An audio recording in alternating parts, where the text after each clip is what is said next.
Bonjour, cher ami, bienvenue dans ce sanctuaire de paix, dans cet espace sacré que nous créons ensemble, ici et maintenant.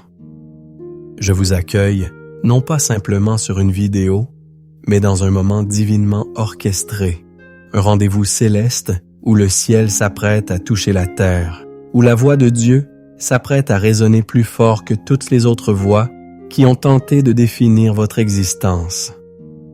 Nous nous rassemblons aujourd'hui sous l'autorité et la lumière d'une promesse extraordinaire, une vérité capable de briser des chaînes forgées depuis des années. Le thème central de notre méditation et de notre prière est l'annulation divine de toute parole négative qui a été prononcée contre vous. Notre fondation, notre ancre est la vérité immuable contenue dans la parole de Dieu, particulièrement dans des passages comme Ésaïe 54, verset 17, qui déclare « Toute arme forgée contre toi sera sans effet, et toute langue qui s'élèvera en jugement contre toi, tu la condamneras. » Comprenez bien, ce que nous allons vivre ensemble n'est pas un simple exercice de pensée positive. C'est une transaction spirituelle. C'est un acte juridique dans les cours célestes où nous allons présenter la parole de Dieu comme preuve irréfutable et le sang de Jésus comme le sceau qui annule toute sentence, tout verdict, toute malédiction prononcée contre votre vie, votre famille, votre destinée. Je veux vous faire une promesse solennelle. Si vous vous engagez pleinement dans ce moment, si vous ouvrez votre cœur sans réserve et restez avec moi jusqu'à la fin, vous ne terminerez pas cette prière de la même manière que vous l'avez commencée. Une transformation est sur le point de se produire. Un fardeau est sur le point d'être levé. Une identité volée est sur le point d'être restaurée. Alors, préparez-vous. Trouvez un lieu où vous ne serez pas dérangé. Mettez de côté les distractions du monde pour un instant. Fermez les autres onglets de votre navigateur.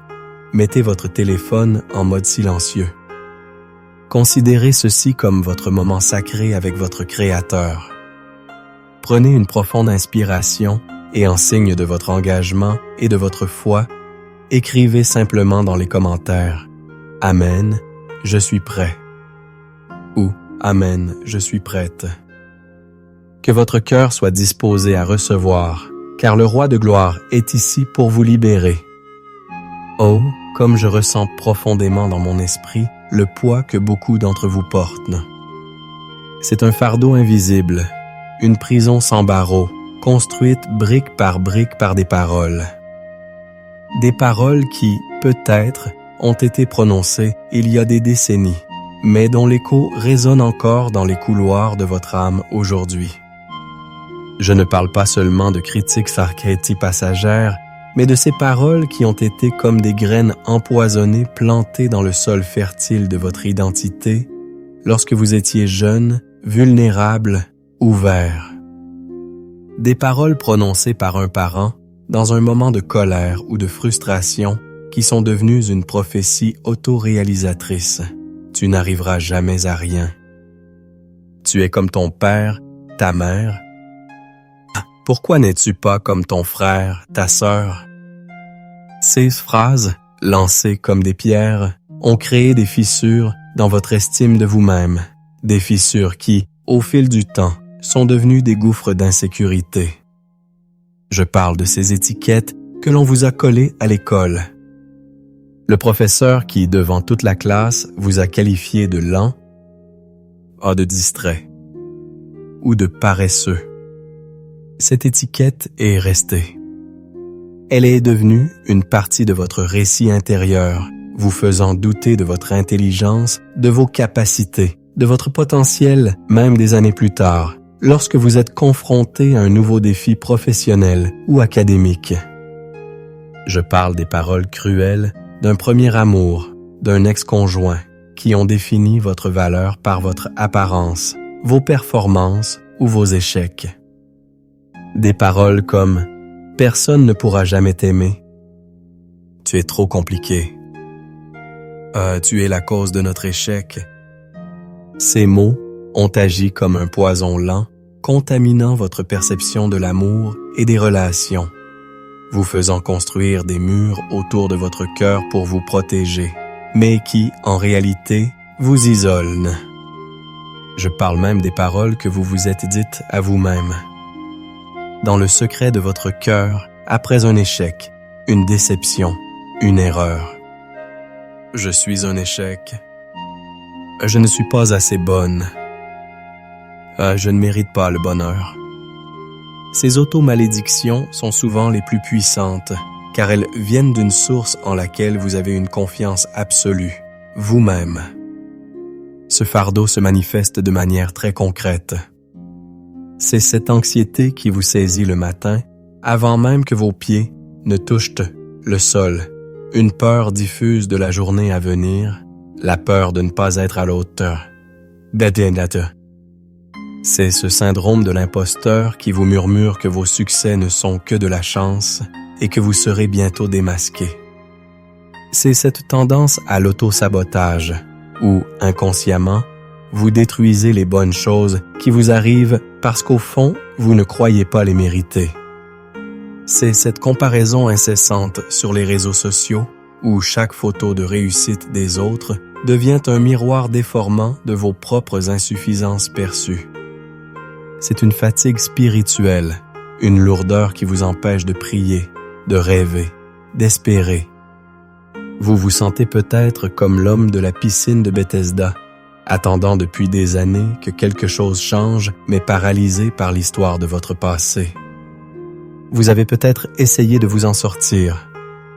Vous avez lu des livres de développement personnel, vous avez fait des affirmations positives, mais le soulagement n'est que temporaire, car vous ne faites que repeindre les murs d'une prison dont les fondations sont encore intactes. Vous avez l'impression de vivre une version diminuée de votre vie, une version éditée par les opinions et les jugements des autres. Le psalmiste connaissait ce sentiment. Dans le psaume 42, verset 6, il s'écrie « Pourquoi t'as battu mon âme et gémis-tu au-dedans de moi ?» C'est le cri d'un cœur accablé par un poids intérieur, une tristesse dont la source est profonde et persistante. Vous avez peut-être, comme l'auteur du psaume 131, essayé de calmer votre âme, de la rendre comme un enfant sevré, mais les voix du passé continuent de crier plus fort que vos tentatives de paix. Mais écoutez-moi attentivement.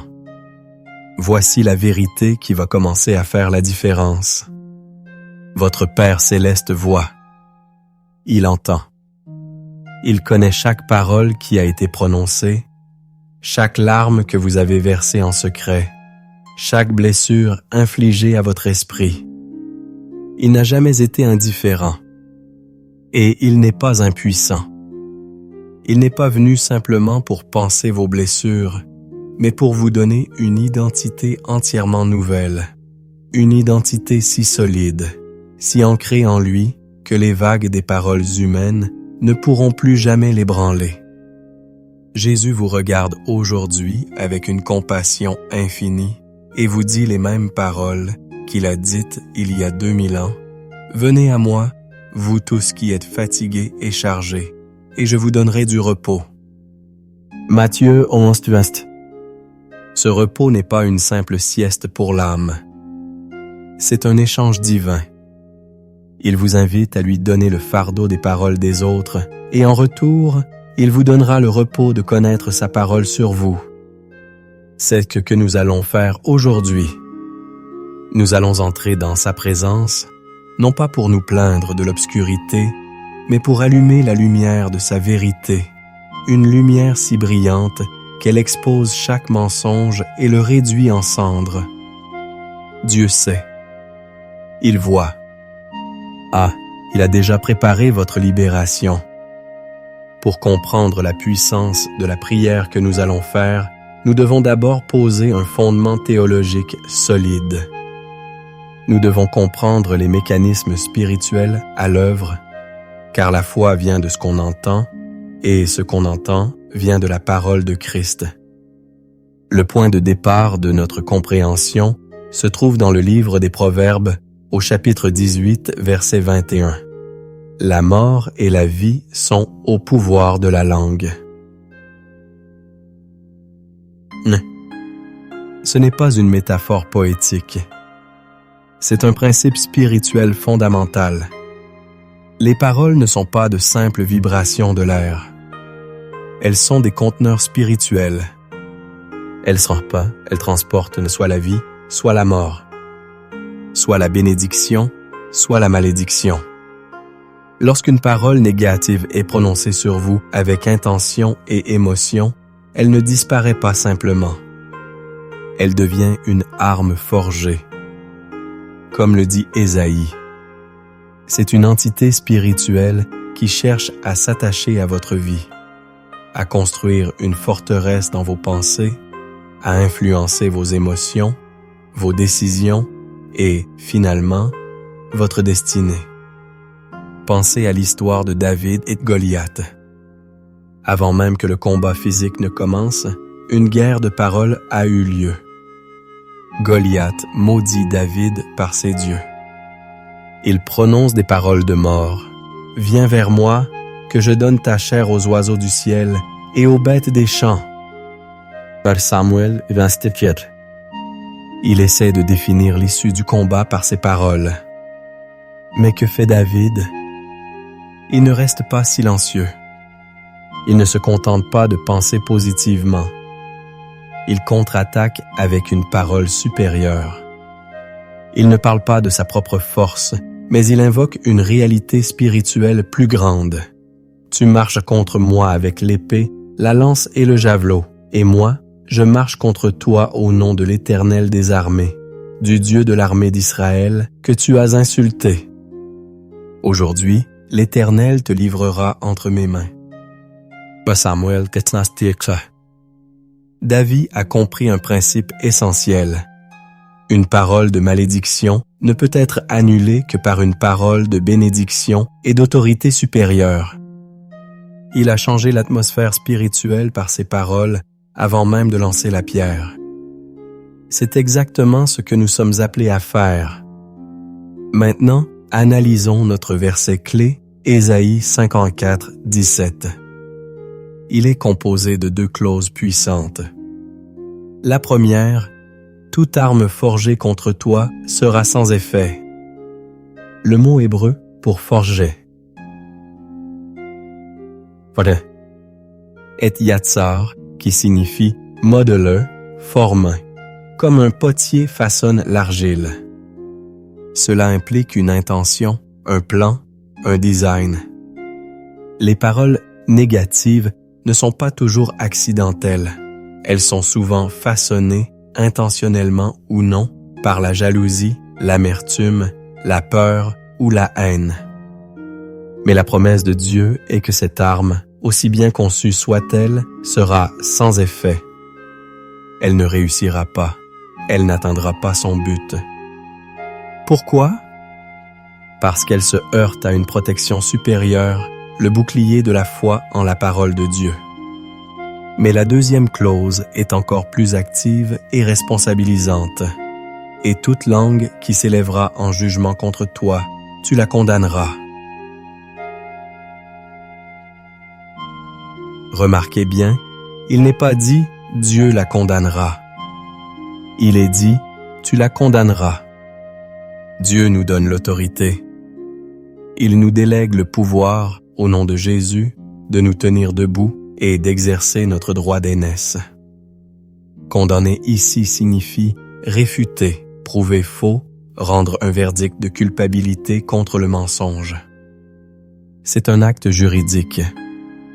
Lorsque quelqu'un vous a dit « Tu es un incapable », vous vous levez dans l'autorité de Christ et vous dites « Langue qui a prononcé cette parole, je te condamne au nom de Jésus, car la Bible déclare que je puis tout par Christ, qui me fortifie. » Vous ne niez pas la blessure, vous annulez la sentence.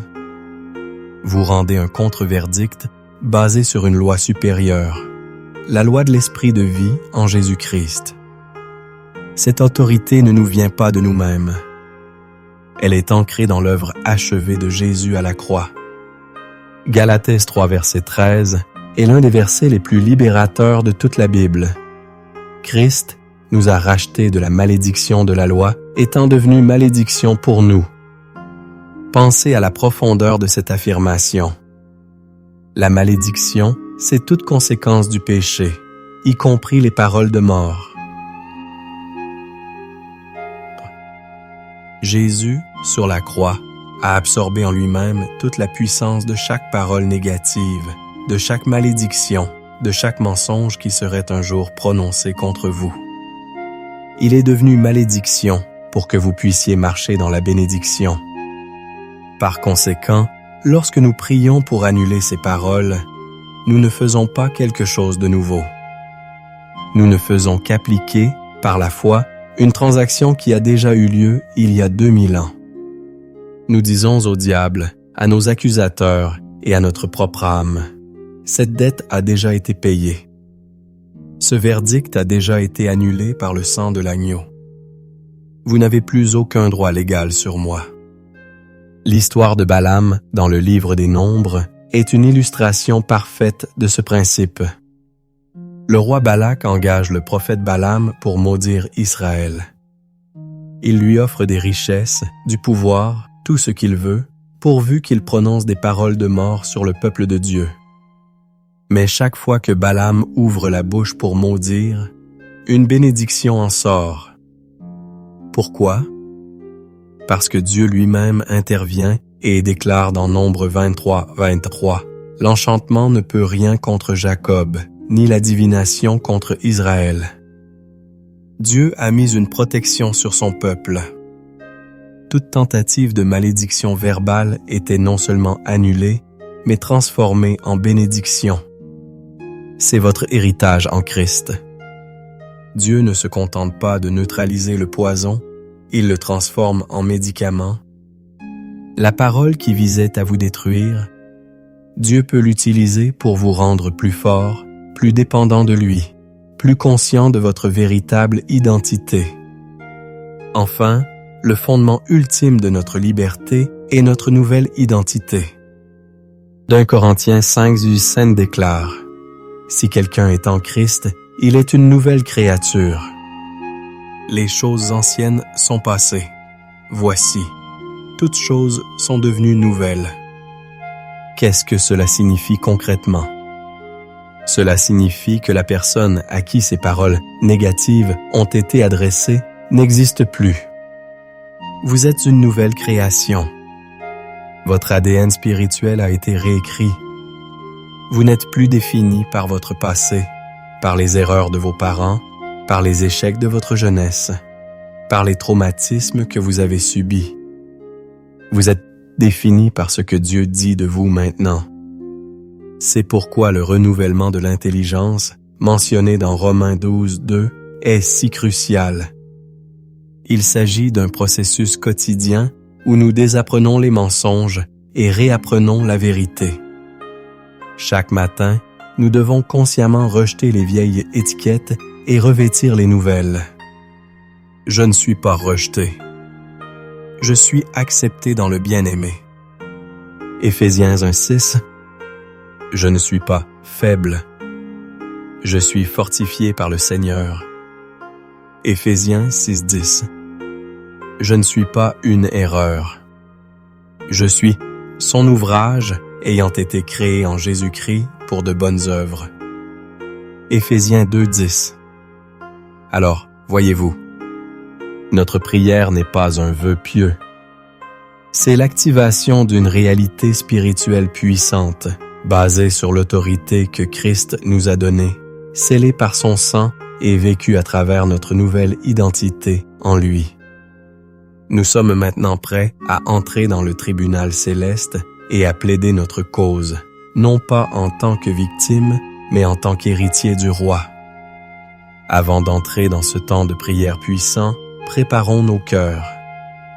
Comme un chirurgien se lave les mains avant une opération délicate, nous devons purifier nos cœurs avant de nous présenter devant le trône de la grâce. Il y a 3 étapes simple mais profonde pour cette préparation. La repentance, le pardon et la consécration. Premièrement, la repentance. Nous devons reconnaître que nous n'avons pas seulement été victimes de paroles si négatives, mais nous en avons aussi été les auteurs. Combien de fois avons-nous prononcé des paroles de critique, de jugement, de plainte ou de doute sur nous-mêmes, sur les autres ou même sur Dieu? Jacques 3 nous rappelle que la langue est un feu, un monde d'iniquité. Confessons humblement notre propre péché. 1 Jean 1,9 nous promet « Si nous confessons nos péchés, il est fidèle et juste pour nous les pardonner et pour nous purifier de toute iniquité. » Prenez un instant et demandez pardon à Dieu pour chaque parole vaine que vous avez prononcée. Deuxièmement, le pardon. C'est peut-être l'étape la plus difficile, mais elle est absolument cruciale. Pour que les chaînes des paroles des autres soient brisées dans votre vie, vous devez relâcher les chaînes du ressentiment que vous tenez sur eux. Tant que vous gardez de l'amertume, vous restez spirituellement connecté à la personne et à sa parole, leur donnant un pouvoir continu sur vous. Matthieu 6,15 est sans équivoque.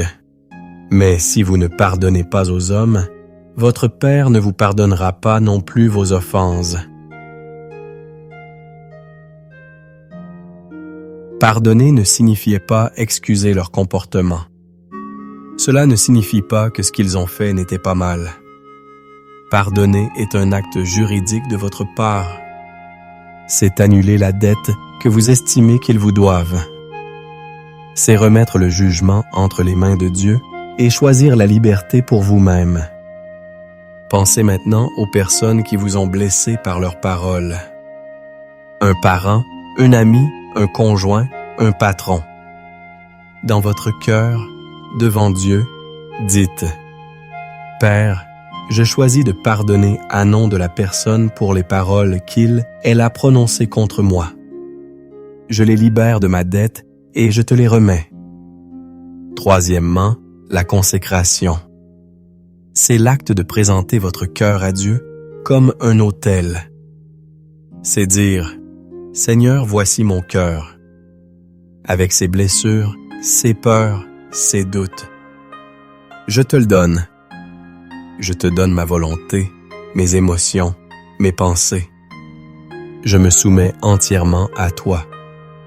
Fais de moi un vase d'honneur, sanctifié, utile à mon Maître, propre à toute bonne œuvre. Dédiez ce moment de prière à Dieu. Dites-lui que vous êtes ici non seulement pour recevoir, mais aussi pour vous donner entièrement à lui. Votre cœur est maintenant préparé. Vous êtes purifié par la repentance, libéré par le pardon et offert par la consécration. Vous êtes prêt à vous tenir avec assurance devant le Dieu Tout-Puissant. Éternel, notre Dieu, nous nous approchons de ton trône de grâce avec confiance et révérence. Nous entrons dans tes parvis avec des louanges et dans tes portes avec reconnaissance. Nous nous tenons en ta présence, non pas en vertu de notre propre justice, mais entièrement couverts par le sang précieux de ton Fils, Jésus-Christ. Père, nous t'adorons. Nous exaltons ton saint nom. Tu es le Dieu dont la parole a créé les cieux et la terre. Tu as dit que la lumière soit. Et la lumière fut. Ta voix a séparé les eaux, fait émerger la terre sèche et remplit le monde de vie. Tu es le Dieu dont la parole est la vérité. Chaque promesse que tu fais est oui et amen en Christ Jésus. Tu n'es pas un homme pour mentir, ni un fils d'homme pour te repentir. Ce que ta bouche a dit, ta main l'accomplit. Nous te louons, Seigneur Jésus, toi qui es le Verbe fait chair. Tu es la parole vivante de Dieu, venue habiter parmi nous, pleine de grâce et de vérité. En toi réside toute la plénitude de la divinité. Tu es la parole finale de Dieu pour l'humanité. Tu as le dernier mot sur nos vies, sur nos circonstances, sur notre destinée. Nous t'exaltons, Esprit Saint, l'Esprit de vérité. C'est toi qui nous guides dans toute la vérité, qui nous rappelle les paroles de Jésus et qui nous donne la puissance de vivre selon cette vérité. Tu es notre consolateur, notre avocat, notre force intérieure. Aujourd'hui, nous déclarons que le nom de l'Éternel est une tour forte. Le juste s'y réfugie et se trouve en sûreté. Ton nom est Yahvé Jireh, le Dieu qui pourvoit. Ton nom est Yahvé Rapha, le Dieu qui guérit. Ton nom est Yahvé Nissi, notre bannière. Ton nom est El Shaddai, le Dieu tout-puissant, plus que suffisant. Ton nom est El Elyon, le Dieu très haut qui règne au-dessus de toute principauté, de toute puissance, de toute domination.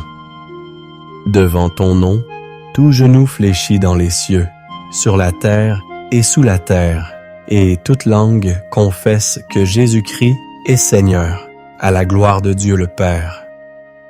Nous nous inclinons devant ta majesté, ta sainteté et ta puissance infinie. Père céleste, dans la lumière de ta sainte présence, nous reconnaissons et confessons nos fautes. Seigneur, pardonne-nous pour chaque fois où nous avons donné plus de poids aux paroles des hommes qu'à ta parole.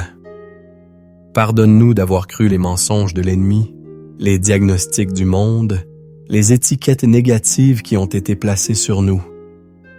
Nous avons permis à ces paroles de devenir des forteresses dans nos esprits, de dicter nos émotions et de limiter notre potentiel.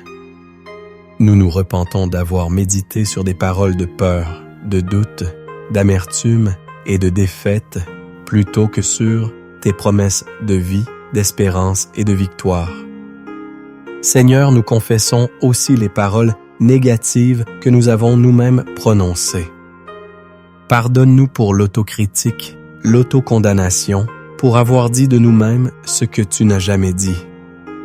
Pardonne-nous pour les paroles de jugement, de plainte, de critique que nous avons prononcées contre les autres, propageant ainsi le cycle de la mort verbale. Pardonne-nous pour les moments où nous avons douté de ta bonté et murmuré contre toi dans nos cœurs. Lave-nous, purifie-nous par le sang de Jésus. Crée en nous un cœur pur, ô Dieu, et renouvelle en nous un esprit bien disposé. Aujourd'hui, nous choisissons de nous décharger sur toi de tous nos fardeaux. Nous déposons à tes pieds chaque parole de rejet, chaque parole d'humiliation, chaque parole d'échec, chaque parole de maladie, chaque parole de limitation qui a été prononcée contre nous depuis notre conception jusqu'à ce jour. Nous te les remettons. Nous les clouons à la croix de Christ. Nous les considérons comme morts et ensevelis avec lui, sachant qu'ils n'ont plus aucun pouvoir sur nous qui sommes ressuscités avec lui. Nous remettons entre tes mains la douleur, la honte, la colère et la tristesse associées à ces paroles. Guéris nos mémoires, Seigneur. Sanctifie nos émotions.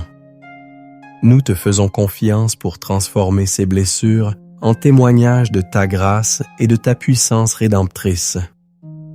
Maintenant, Père, au nom de Jésus, nous nous levons dans l'autorité que tu nous as donnée en tant que tes enfants. Nous ne sommes plus des victimes passives, mais des guerriers victorieux. Et nous choisissons de combattre avec l'arme la plus puissante que tu nous aies donnée, ta parole.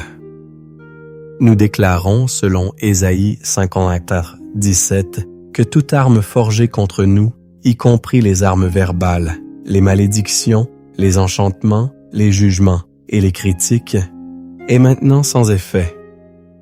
Elle est nulle et non avenue au nom de Jésus. Nous déclarons que toute langue qui s'est élevée ou qui s'élèvera en jugement contre nous, nous la condamnons maintenant. Nous la déclarons illégale, illégitime et sans pouvoir. Nous annulons l'assignation de chaque parole négative prononcée par nos parents, nos enseignants, nos amis, nos ennemis, nos conjoints et même par nous-mêmes. Au nom de Jésus, nous brisons leur pouvoir. Nous déclarons selon Nombre 23:23 qu'il n'y a pas d'enchantement contre nous, car nous sommes le peuple de Dieu. Nous déclarons que ce que Dieu a béni, aucun homme ne peut le maudire. Nous sommes bénis en Christ de toute bénédiction spirituelle dans les lieux célestes. Nous proclamons selon Galates 3:13 que Christ nous a rachetés de la malédiction de la loi. Par conséquent, nous nous déclarons libres de toute malédiction générationnelle, de tout schéma de péché, d'échec ou de maladie héritée de nos ancêtres. La lignée de la malédiction s'arrête ici, aujourd'hui, par le sang de Jésus. Nous proclamons selon 2 Corinthiens 5:17 que nous sommes de nouvelles créatures. Les choses anciennes sont passées. L'ancien moi, défini par les paroles des autres, est mort. Voici, nous sommes une nouvelle création, définie uniquement par la parole de Dieu. Nous déclarons que nous ne sommes pas ce que les gens disent que nous sommes. Nous ne sommes pas ce que nos sentiments disent que nous sommes. Nous sommes ce que Dieu dit que nous sommes. Et Dieu dit que nous sommes ses enfants bien-aimés. Il dit que nous sommes la justice de Dieu en Christ. Il dit que nous sommes la tête et non la queue. Il dit que nous sommes plus que vainqueurs. Et nous choisissons de croire le rapport du Seigneur. Sa parole est la vérité finale et absolue sur nos vies.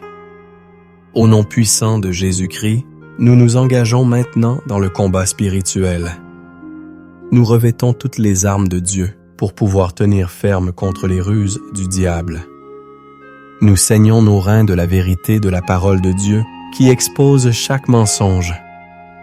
Nous revêtons la cuirasse de la justice de Christ qui nous rend inattaquables par l'accusateur.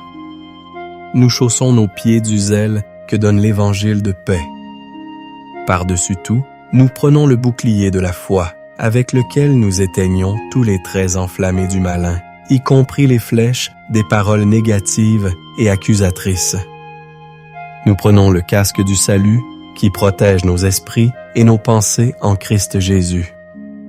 Et nous prenons l'épée de l'Esprit qui est la parole de Dieu. Par l'autorité du nom de Jésus, nous nous adressons à toute forteresse de pensée érigée dans nos esprits par des paroles négatives. Forteresse de rejet, forteresse de peur, forteresse d'infériorité, forteresse de maladie, forteresse de pauvreté, nous vous renversons maintenant. Selon 2 Corinthiens 10, 4, 5, nous renversons les raisonnements et toute hauteur qui s'élève contre la connaissance de Dieu, et nous amenons toute pensée captive à l'obéissance de Christ.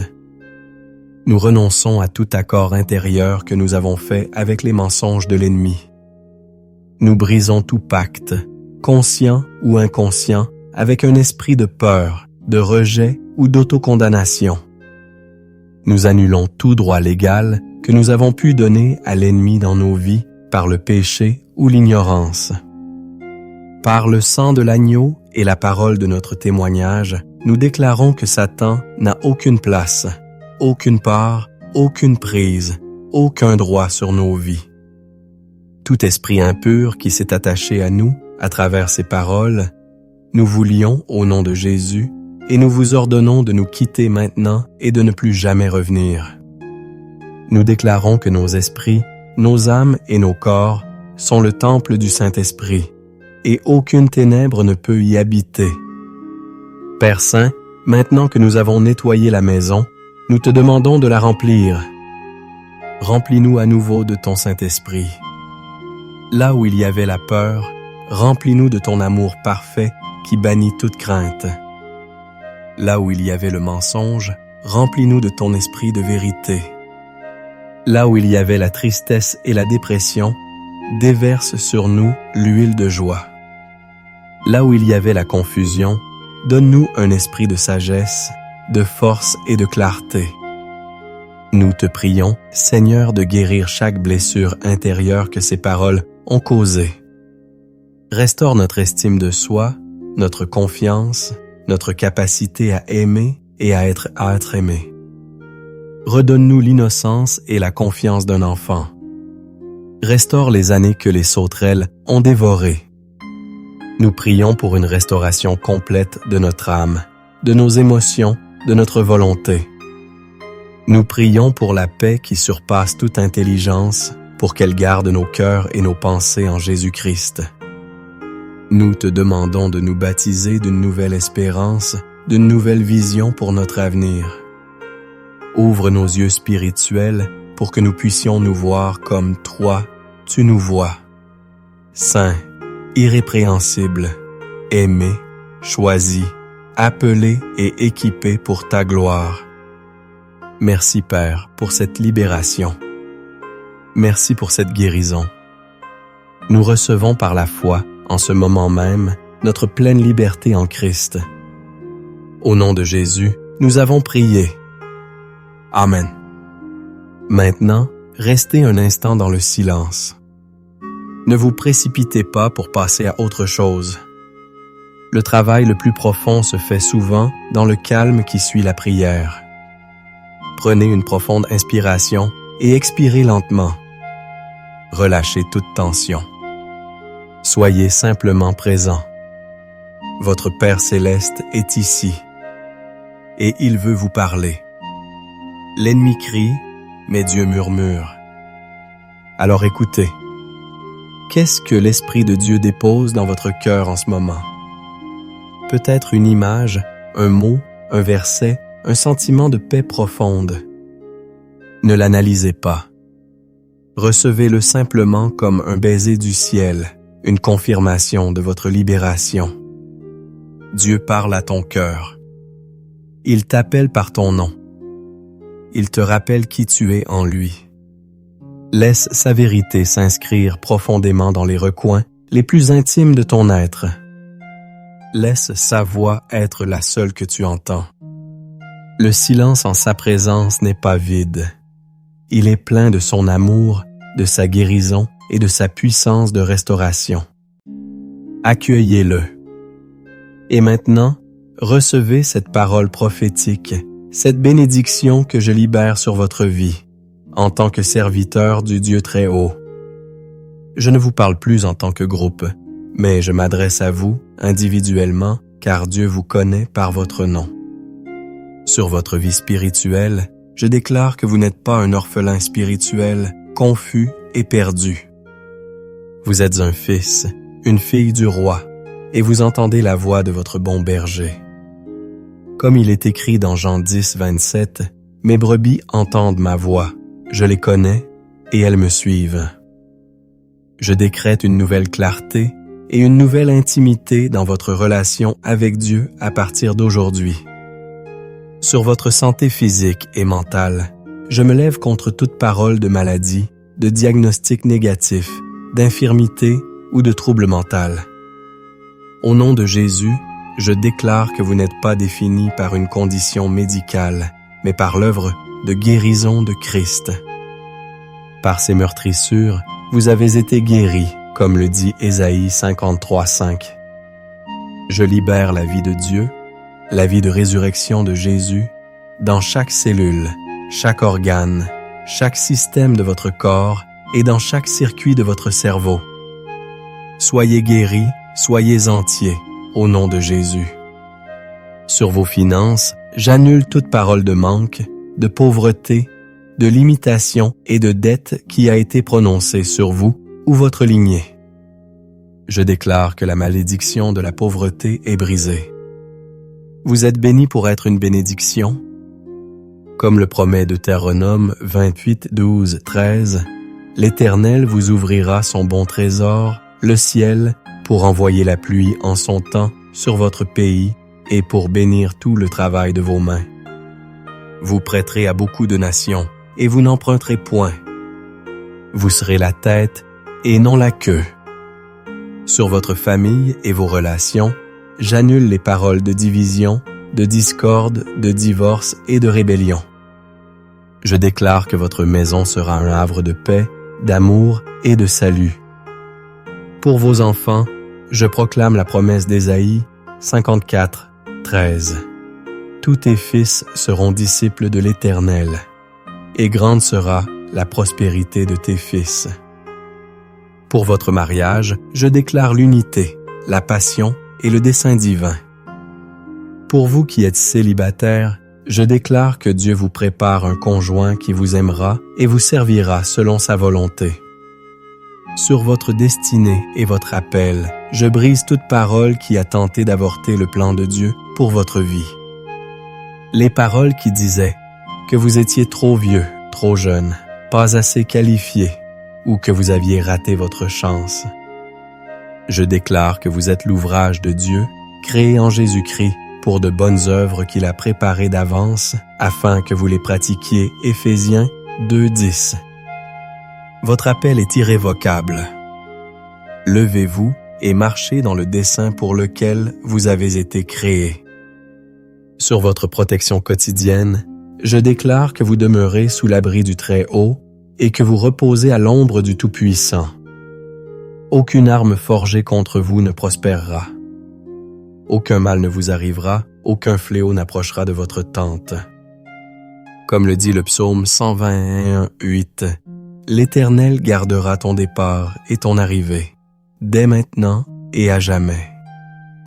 Sur votre âme, je libère une paix et une joie surnaturelle.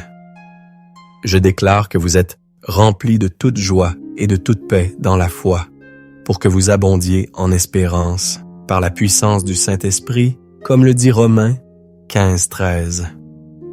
La dépression doit partir. L'anxiété doit se soumettre.